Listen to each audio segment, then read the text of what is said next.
Breaking reports suggest Iran's supreme leader has been killed as US-Israeli attacks on Iran escalate into a regional battle. So how did we get here? Israel and the US have launched a full-scale war against Iran with the aim of toppling its leaders.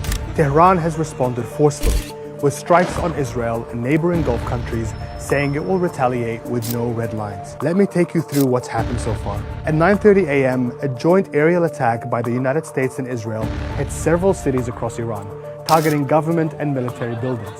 These included the intelligence HQ of the Islamic Revolutionary Guard Corps in Tehran and the residence of Iran's supreme leader Ayatollah Ali Khamenei. Iran's government said he'd been moved to a safe location outside of Tehran and that President Masoud Pezeshkian was also unharmed. Then came an extraordinary speech from US President Donald Trump, saying this would be a major operation and warning Iranian citizens to stay indoors.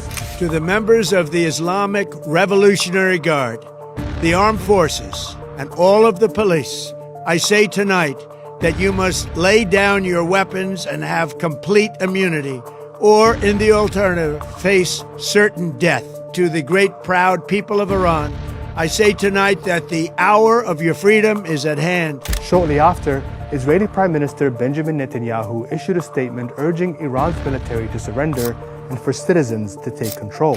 ניצור תנאים שיאפשרו לעם האיראני האמיץ לפרוק מעליו את עול המשטר הרצחני הזה. Iran responded quickly, launching multiple strikes towards Israeli cities and US military assets in neighboring Arab countries. In a statement, Tehran said its response would be decisive and aggressors will regret their hostile actions.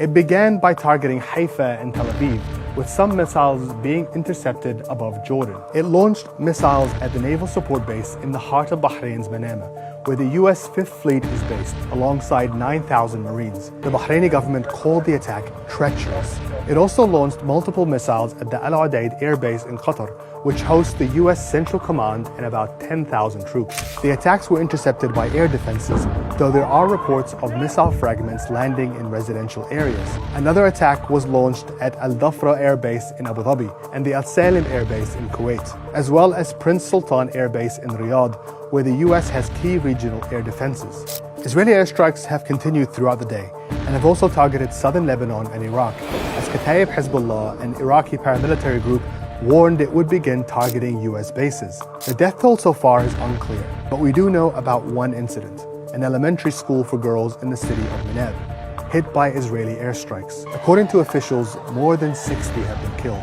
Reverberations outside the region have also begun, with several oil companies halting shipments through the Strait of Hormuz for several days. Qatar, Saudi Arabia, the UAE, Bahrain, Iraq, Syria, and Kuwait have all closed their airspaces and grounded all flights. Israel's army now claims that Iran's supreme leader Ayatollah Ali Khamenei has been killed, though there's been no confirmation from Iranian channels. Israel says its attack was preemptive, but is that true?